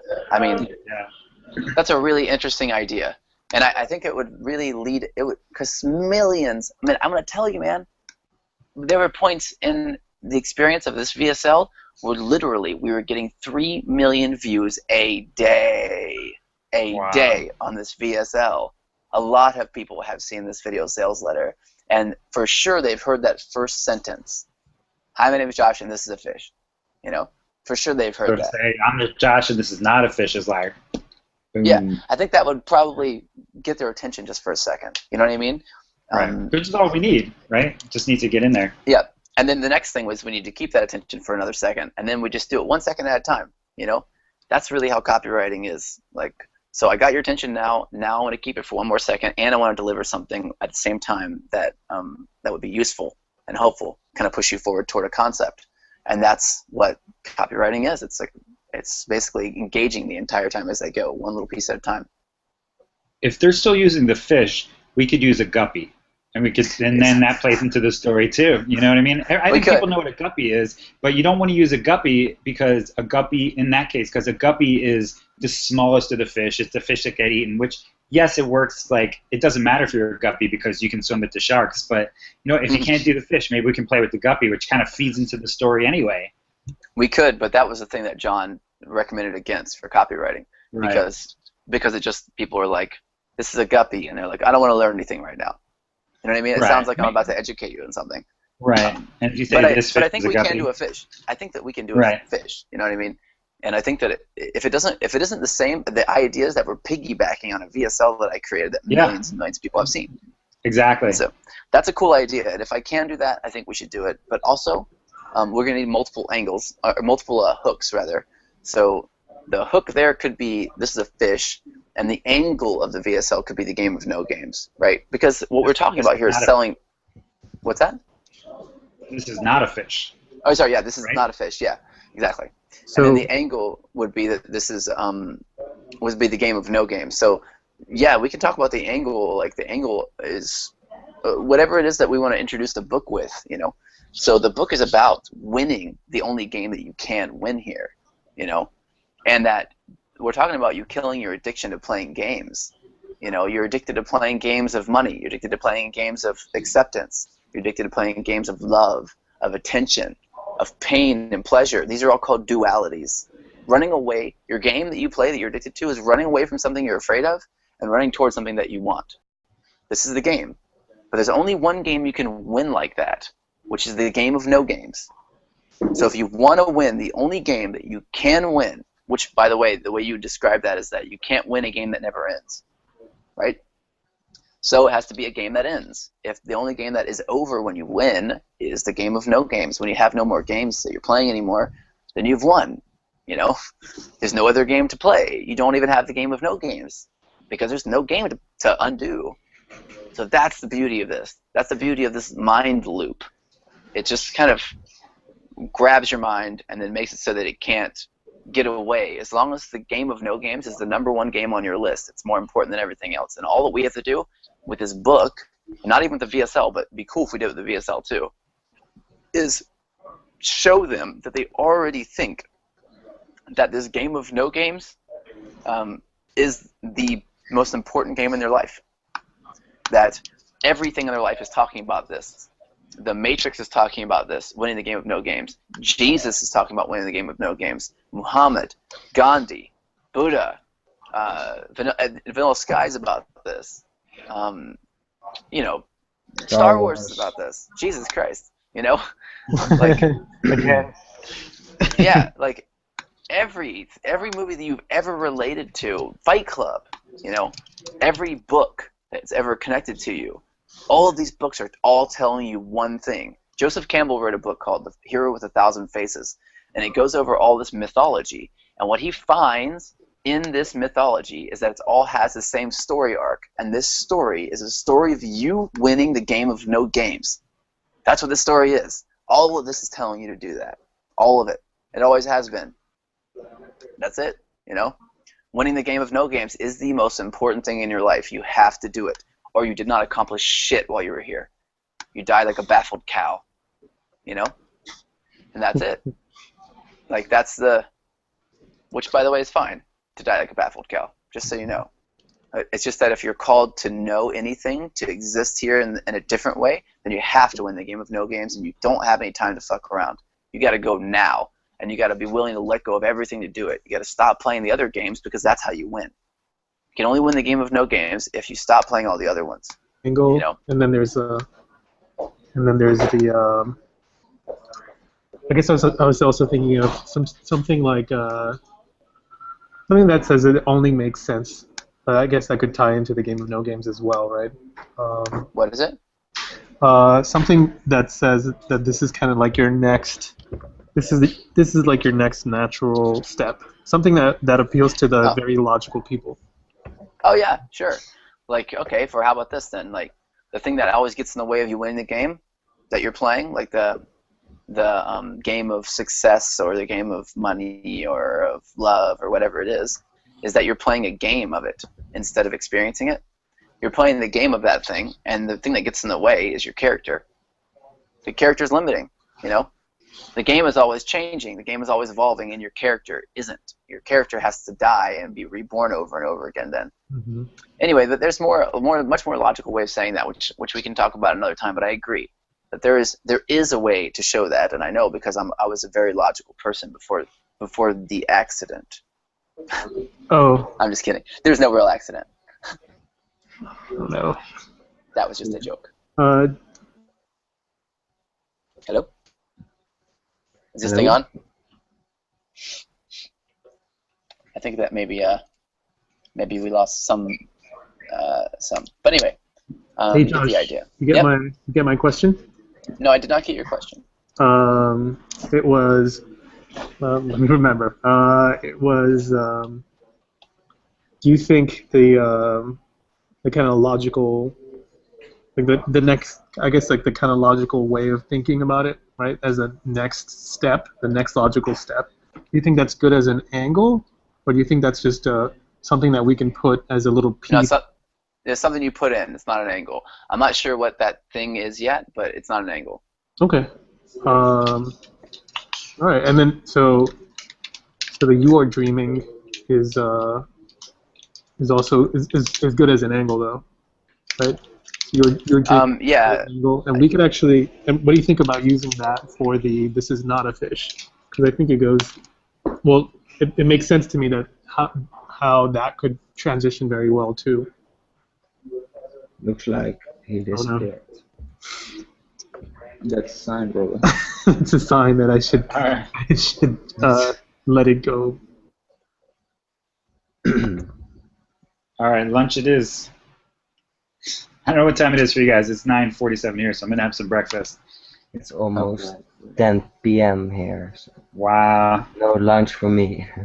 Nice. Yeah, I think All right, guys. we can call it a day. A call. Yeah. We call it a call. And then I don't know what's the next steps for everybody. Let's see. Actually,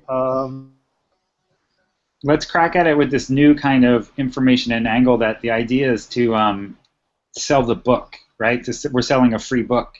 So when we're talking about it, we're gonna be selling the like the VSL is really about the he mentioned the benefits and everything else, just the benefits of this book, and then I guess the core ideas behind the book. Because I was thinking of selling more like selling a philosophy than a book. I keep forgetting, Well, I think the point of the VSL is to get them to think like, hey, this is interesting. Well, not only interesting, but how the philosophy, but there's no benefit to the philosophy. So you can take the benefits of reading the book and knowing these things with your head instead of actually going through the process. let's see. I think we should have everybody's notes on this call in the marketing folder, especially Evan's. Yeah, Evan, do you hear us? Yeah, I can hear you. I was just thinking. I think I really want to hear your thoughts on this, Evan. Okay. And if you could write your notes that you took from this call and then post it in the marketing folder. Okay. I didn't take any notes, but I will. I'll transfer them. Any ideas that like really jumped at you? Because yeah, I really. I feel like our next our next call we benefit a lot from having more of a conversation about ideologies and beliefs, so that we have more to play with. You know what I mean? Like more to focus on. I feel like a lot of us have kind of the same headspace, but it's some different different ideas. So I think that all right. Well, I'll just put it all into the notes and I'll just put it up. All right. To look over this video.